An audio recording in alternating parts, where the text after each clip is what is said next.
actually did it. Never doubted them for a second. Woo! Yeah, we're here too! What are we cheering about, guys? Huh?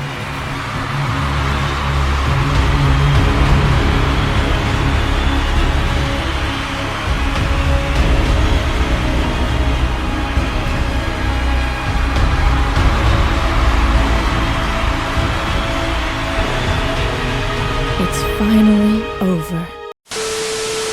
Hey dudes and dudettes, I'm Derek with Gamesomniac, and today we are going to be talking about something that is just absolutely mind-blowing. I'm sure a lot of us saw it coming, but at the same time, with some of the shit that they pass off for multiple seasons now and then on Netflix and Hulu and stuff, there was always a chance it could have run a lot longer. But Netflix has canceled its original Resident Evil live-action series. It is a joyous occasion, for me anyway. I know there's a lot of people that liked it, or there's a lot of people. It's really hard to kind of gauge that, but there's a lot of people in the comments, believe it or not, that are defending the series, and they're openly hating on the die-hard fans, quote unquote, for their part in canceling the Netflix show. Not that we had anything to do with it, it was really just a long shot on our part. I mean, we just voiced our opinions, and you can't even blame just us, the die-hard fans, because the critics too did not like the show. It was a bad show. It was a fucking horrible Resident Evil adaptation. I didn't like the show. I'm sure there's people who,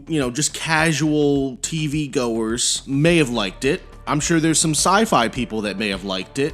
I'm sure as a TV show in and of itself, it could have been considered to be something of quality, but as a Resident Evil adaptation, at the end of the day, it was fucking terrible. It really was. And there's a lot of people out there that are saying that, oh, you guys just will never be happy. It doesn't matter what they do. Why do you want to see the Resident Evil games, the same storylines over and over and over and over and over and over again? And like they missed the point. It's not even that, well, at least for me, I can't speak for anybody else, but at least for me, I don't care if they make a series that follows the games.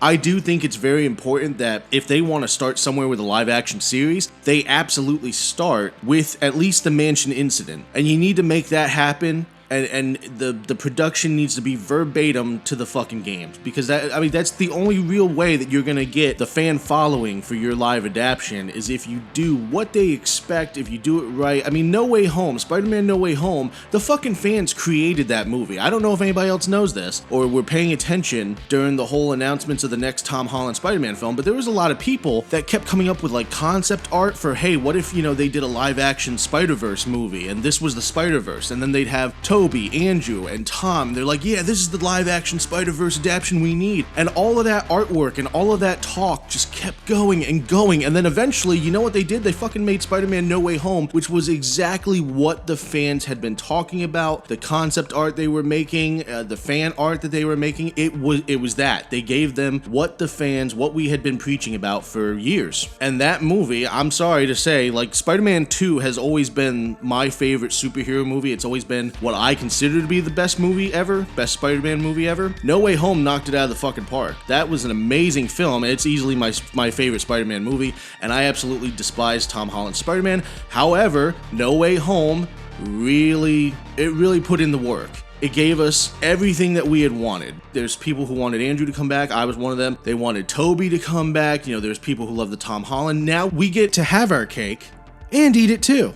Spider-Man No Way Home is like the perfect superhero movie. It did everything. And I even like Tom Holland walking away from the movie. Like, walking away from Spider-Man No Way Home, I was like, you know what? That Tom Holland kid's gonna be alright. He's gonna be a good Spider-Man now. Now it all makes sense. And that's what you need to do with the Resident Evil series. You need to either, like I've always said, you should remember the old Tekken movie from like, what was it, 2000 or 1999, 1997? There was an animated Tekken movie, and that movie was amazing. I would have loved to have seen an adaptation of the first Resident Evil, the second Resident Evil, and the third Resident Evil done in that animation. That would have been amazing. I think that would have been great. And Capcom had success with the CGI films that they had been putting out, and they were, their own stories that took place in between the timelines of the video games. Infinite Darkness sucked ass. I don't know how you guys felt about it, but Infinite Darkness really sucked. But all of these new live-action adaptations, I mean, the Paul W.S. Anderson films, you know how everybody feels about those. I liked the first Resident Evil movie. The first Resident Evil movie as a zombie movie alone is pretty phenomenal. It's really good.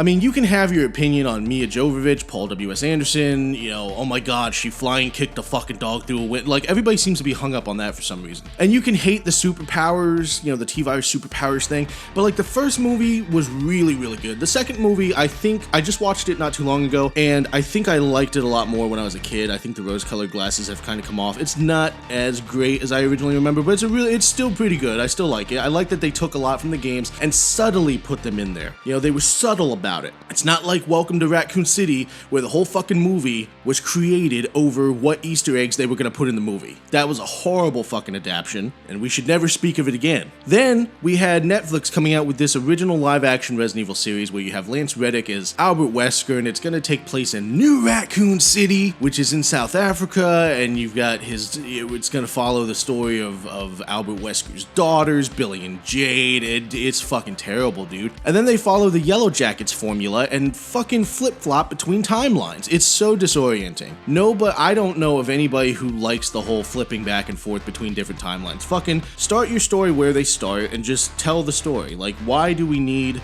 Why? I don't understand. You don't have to mollycoddle me. I want to improve my writing. Tell me your real thoughts. All right, well, I'm not a huge fan, personally, of the whole 3 weeks earlier teaser thing. I feel like, we should start our stories where they begin, not start them where they get interested. Get out. But I didn't like it. I didn't like the series. I'm glad it's canceled. I don't think we should let shit like that slide anymore. I think we should voice our opinions and let people know what they want. I mean, if Spider-Man No Way Home can do it, everybody else can do it. But the problem is everybody else wants to take these IPs now and kind of put their political agenda and fucking views and, expressions onto these intellectual IPs where they know that millions of people are going to watch and it's going to reach all these people and then they're going to be influenced by the creative decision. It's just shit. It's shit.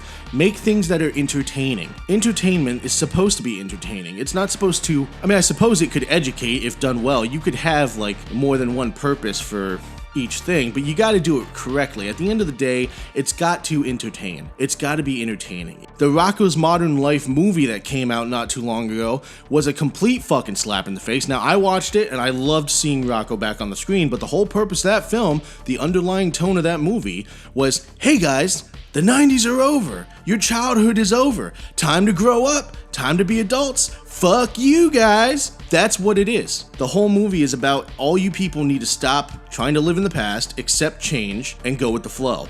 It is a complete fucking slap in the dick. And that's what entertainment has become now. Entertainment, movies, video games, they've all become fucking billboards for people's influence, so to speak. It's their opinions, their agendas. That's what this has become, and it sucks. It's tiresome. It really is. To try to be invested in something, it comes out and then it's just a complete and total fucking letdown. The world sucks. We need a distraction.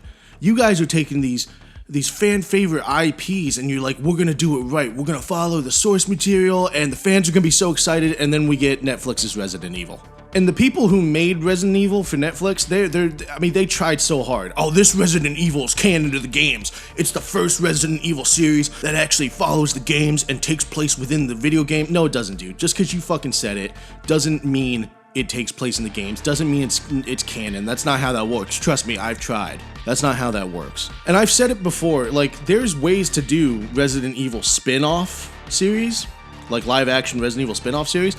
Arklay is the fucking Resident Evil series we need. Arklay is a series. It was a short film. I didn't realize it was supposed to be a short film. It was a proof of concept that was created for a short film. Or for a film, but it was a short film proof of concept for what would become a much bigger film. I thought it was going to be a series, like a TV show, and I think it would actually, excel better as a TV show, if I'm being honest. If for those of you who haven't seen the short, I'm sure by now, who doesn't know of Arklay?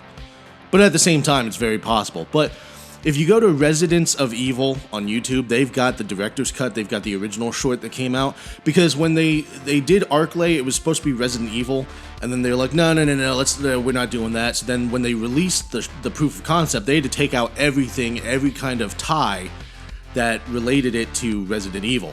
And now there's a director's cut that I had never seen until just the other day, And that actually puts in scenes that were cut from the show that now that I look at it, it shows everything. It talks about like the RPD, Chief Irons. It talks about the Raccoon City Mayor Michael Warren. So I mean, there was a lot of ties really proving that this was a Resident Evil live action series. But the premise is great. The premise takes place before the mansion incident. It takes place right around when zombies were coming down from the Spencer mansion. They were walking through the Arklay forest, all the dogs and stuff were there, and people were suddenly going missing up in the Arklay forest. It's really fucking good. You should go watch it. I'm surprised if there's anybody who hasn't seen it, but you should go watch it. It's really good. Tells a really good story. The acting is superb. And I love the little hints to Resident Evil that they couldn't take out. Like there's one part where he finds an MO disc inside of his brother's grill. And I'm just like, dude, that's amazing. He found an MO disc. Like, talk about subtle Easter eggs. Kids today don't even know what the fuck a floppy disk was, you know? Let alone you throw the MO disc in a Resident Evil proof of concept. That's amazing. That's awesome. I liked it. I loved it. So I think Arklay is the way to go. I would totally follow the story of a detective for the RPD. Not stars, doesn't have to be Leon, doesn't have to be Jill or anything, or Chris Redfield. It's just a detective, no-name detective, and we just follow him. You know, his brother supposedly commits suicide. He thinks that's totally out of character for his brother. That's not what happened. There's got to be more to the story. He's going around, he's finding stuff, he uncovers things. Like, I would follow that in a heartbeat. Arklay is the Resident Evil series we deserve. Everybody should voice their opinion and try to get Arklay back. The director of Arklay is actually working with Residents of Evil on YouTube right now. They're creating a short film called The Keeper, and it's a short film about the Keeper's Diary. For those who may not, it doesn't ring a bell, or maybe you don't know, the Keeper's Diary is where the whole 4 itchy, 4 tasty comes from. It basically chronicles his time being transformed by the virus, and as time goes on, the pages start to read like they're written by a totally different persons. It's a fucking fantastic document. One of the best ones, if not the best document to read in the original Resident Evil series. And what makes it so great is just kind of how terrifying it is. You're literally reading this document and witnessing a human losing all of his humanity, becoming this unidentifiable monster with an insatiable hunger for flesh, to the point where he actually kills and eats one of his co-workers. And it's harrowing. It's one of my favorite documents next to like David's memo from Resident Evil 3 Nemesis. David's memo had that same atmosphere to it. It's the documents in the original Resident Evil trilogy were just fucking amazing. They were extremely well done. So to see that Residents of Evil and somebody is taking the initiative to make like a fan film based on these documents, that's pretty cool. I can't wait to see The Keeper. And I hope that something happens now that Netflix has canceled this abomination, or abomination to me. I don't want to shit on anybody because, you like what you like, that's cool. But to me, it was a crappy Resident Evil series. The only thing I was maybe interested in seeing in Season 2 was the Tyrant go through fucking New Raccoon City just demolishing people, but it probably wouldn't have been as cool as it was in my head. So I'm happy to see the show go. Let me know in the comments below if you guys share the same opinion. I'm gonna cut it here because I didn't realize I've been rambling for like 15 minutes. This is an extremely long video. I just wanted to make a short video, but anyway, if you guys enjoyed your time here, please give the video a like. Really helps out the video, gets it out there. And if you guys want to see more of what I'm talking about, what I'm doing, please subscribe to the channel. It's the only way that you'll be notified whenever we upload something new. You gotta click that little bell icon though. And remember, for all of your video game entertainment news and more, keep it locked right here at GameSomniac. Bye-bye!